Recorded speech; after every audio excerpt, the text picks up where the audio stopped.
Ang babaeng minahal ko ng higit pa sa buhay ko ay pinsan pala ng magiging biyanan ko.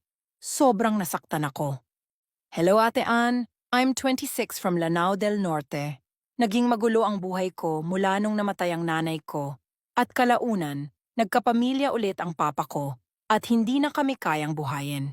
Hanggang sa lumuwas ako ng bukid, pumunta ako ng syudad para maghanap ng trabaho upang buhayin ang sarili ko. Nagtrabaho rin ako dati sa Baguio City ng ilang taon, pero umuwi rin ako ng Lanao del Norte at nagtrabaho sa larangan ng pagkain, di ko nababanggitin Ate Ann, baka may makakakilala po mahirap na. May nakilala po akong babae, pinangalanan ko siyang Bimban Asaran namin yun. Napakasimple niya Ate Ann, makikita mo kung gaano siya magmalasakit sa mga kasama namin. May pagkamaldita at matigas ang ulo minsan. Isip bata siya minsan, pero ang cute. Sarap pitikin ang noo Ate Ane. Pangatlo ko na siyang naging girlfriend, pero iba siya sa mga babaeng nakilala ko. Siya yung tipong makulit man, pero rerespetuhin mo at di mo papakawalan. Nagkakilala kami sa isang snackan, di po siya restaurant, pero maraming nagpipilang pagkain. Ako yung tagaluto, at siya ay waitress. 6 kaming nagtatrabaho doon, pang-7 yung ate kong cashier na sobrang istrikto.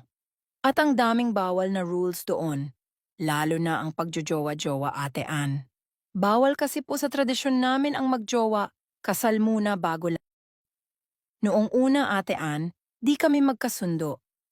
Napakamaldeta niya, lagi niya akong sinusungitan, lagi siyang galit pag magkikita kami.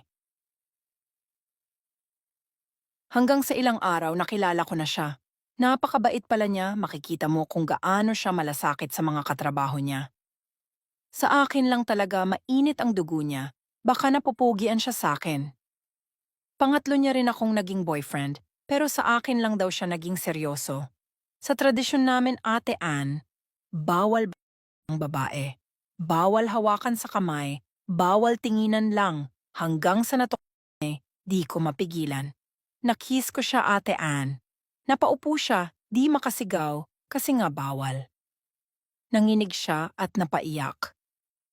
Mula noon, di na niya ako kinikibo. Sobrang nagsisi ako dahil naisip niya siguro na wala akong respeto sa kanya. Mahal na mahal ko po siya, kaya ko iyon nagawa. Di ko siya tinigilan, nag-sorry ako hanggang sa napatawad niya rin ako. Maraming babae ang nagkakagusto sa akin, gusto pa ngang ibigay ang sarili kahit bawal. Pangatlo ko na siyang jowa, pero inaamin ko po, siya lang ang babae na di ko nakuha, ang pagkabirhen. Noong umabot na kami ng 3 buwan, na araw-araw magkasama sa trabaho, ngitian lang at palihim na Ate Ann. Mula nang dumating siya, dumami ang mga customer namin, pati mga namamasada pumapalagi na sa tindahan. Marami rin ang naghahangad makuha ang number niya, pero ako lang ang nakakuha. Umabot ako sa desisyong di ko na siya pinagtatrabaho. Ako na rin ang nagwe-waiter, kasi ang daming nagkakagusto sa kanya. Pati mga matanda may asawa na ay hinahanap siya. Sobrang friendly niya Ate Ann. Makikita mo kung gaano kabait na tao. Pero hanggang kiss lang kami. Sinubukan ko siyang tuksuhin, sabi ko, kahit panandalian lang sa CR. Pero Ate Ann, mas nagalit siya. Mula noon, sabi ko sa sarili ko, ito na di ko napapakawala ng babaeng ito. Sad to say, kinuha siya ng ate niya, nagkahiwalay kami. Hanggang sa kunti na lang yung connection namin dahil may trabaho ako at mahirap ang signal sa lugar nila. Hanggang sa may babaeng nakilala ako, laging pumupunta sa tindahan kung saan ako nagtatrabaho. Friend siya ng katrabaho kong babae. Halos araw-araw andun siya. Nagpakita na rin siya ng motibo sa akin. Napakaganda niya Ate Ann. Hanggang sa nalasing ako, may nangyari sa amin. Hanggang sa nasanay na rin ako sa kanya, pero di ko po siya mahal. Sinumbong niya ako sa mga magulang niya at wala akong magawa kundi pakasalan siya kaysa ko. Sinubukan kong hanapin ang babaeng minahal ko, pero may nagsabi na magkaaway ang mga ninuno namin. Sumuko ako, pero mahal na mahal ko pa rin siya. Lumipas ang 1 taon, kinasal kami ng babaeng nabuntis ko. Umuwi ako at nagkasal yung pinsan ng naging wife ko. Di ko alam, pamangkin rin pala siya nung babaeng mahal ko. Grabe yung sabog ko nung makita ko siya, di ako makapagsalita.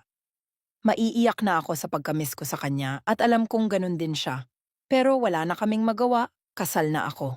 Magkapit-bahay lang pala kami sa lugar nila dahil pinsan niya yung biyenan kong lalaki. Nagka-chat kami, grabe yung iyakan at sisihan. Araw-araw maraming nanliligaw sa kanya. Daming motor na nakaparada sa tindahan nila. Wala akong karapatan magselos dahil di ko na siya pagmamay-ari pero ayoko na may nanliligaw sa kanya. Nagkaka-chat kami palagi ng palihim. Mahal na mahal pa rin namin ang isa't isa. Hanggang ngayon kahit may pamilya na kami, ako may 4 na anak, siya isa pa lang. Loyal kami sa mga asawa namin pero andyan pa rin ang connection namin. Gusto ko pong magpa-advise sa mga readers, sana po walang bad comment. Gusto ko lang po ng advice, Ate Ann, itutuloy pa ba namin o tigilan na?